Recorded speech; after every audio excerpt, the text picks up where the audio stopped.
ತಿರುಗಿದ್ರಿ ಅಂತಂದ್ರೆ ನಾವು ಕೂಡ ತಯಾರಾಗಿದ್ದೀವಿ. ಇವರು ಬೇರೆ ಸಚಿವರಾಗೋದು ಬೇಡ, ಇವರು CM ಸ್ಥಾನಕ್ಕೂ ಒಬ್ಬ ಅರ್ಹ ವ್ಯಕ್ತಿ ಅನ್ನೋದನ್ನ ನಾವು ವೇದಿಕೆ ಮುಖಾಂತರ ತಿಳಿಸಲಿಕ್ಕೆ ಬಹಳಷ್ಟು ಇಷ್ಟಪಡ್ತೀವಿ.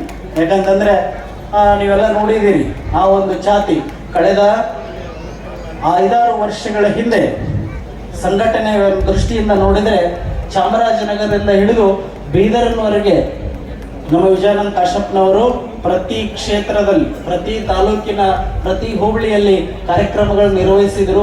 ನಮ್ಮ ಮಠಗಳಿರುವಂತಹ 4-5 ತಾಲೂಕುಗಳಿಗೆ ಅವರು ಹೋದಾಗ ಕರೆ ಮಾಡ್ತಿದ್ರು, ನಿಮ್ಮದು ಇಲ್ಲಿ ಮಠ ಐತೆ ಅಂತಲ್ಲ ಅಂತ ಹೇಳಿ. ಅಂದ್ರೆ ನಾನು ನೀವ್ಯಾಕೆ ಅಲ್ಲಿ ಹೋಗಿರಿ ಅಂದ್ರೆ, ಸಂಘಟನಾ ದೃಷ್ಟಿಯಿಂದ ಇವರನ್ನ ರಾಜ್ಯಾದ್ಯಂತ ದುಡಿಸ್ಕೊಂಡಿದ್ದಾರೆ ಅಂತಂದ್ರೆ ಬಹಳ ಜನ ಮಾತಾಡ್ತಾರಲ್ಲ, ದುಡ್ದೀವಿ ನಮ್ಗೆ ಪಗಾರ ಕೊಡ್ರಿ, ದುಡ್ದೀವಿ ಪಗಾರ ಕೊಡ್ರಿ ಅಂತಾರಿಲ್ಲ, ಹಂಗ ಇವರು ಕೂಡ ರಾಜ್ಯಾದ್ಯಂತ ಶ್ರಮ ವಹಿಸಿ ಇರಬಹುದು. ಅದೊಂದು ಸಮಾಜ ಸಂಘಟನೆ, ಅದರಿಂದ ಪಕ್ಷಕ್ಕೂ ಕೂಡ ಉಪಯೋಗ ಆಗಿದೆ. ಆ ನಿಟ್ಟಿನೊಳಗಡೆ ನೀವು ಗಮನಿಸೋದಾದ್ರೆ ನಮ್ಮ ಉತ್ತರ ಕರ್ನಾಟಕ ಭಾಗದೊಳಗೆ ವೀರಶೈವ ಲಿಂಗಾಯತ ಸಮುದಾಯದೊಳಗೆ ಇವರೊಬ್ಬರು ಸಮರ್ಥ ನಾಯಕರು CM ಆಗ್ಲಿಕ್ಕೆ ಅನ್ನೋದನ್ನ ನಾವು ವೇದಿಕೆ ಮುಖಾಂತರ ಘಂಟಾಘೋಷವಾಗಿ ಹೇಳ್ತಾ, ಮತ್ತೊಮ್ಮೆ ಮಹಾಪೂಜ್ಯರ ಮಹಾಪೀಠಾಧೀಶ್ವರರ ಆಶೀರ್ವಾದ ಆ ಕಾಶ್ಯಪ್ಪನವರ ಕುಟುಂಬಕ್ಕೆ ಸದಾಕಾಲ ಇರಲಿ. ಅವರ ಸಮಾಜ ಸೇವೆ ರಾಜಕೀಯ ಕ್ಷೇತ್ರದಲ್ಲಿ ಮಾಡುವ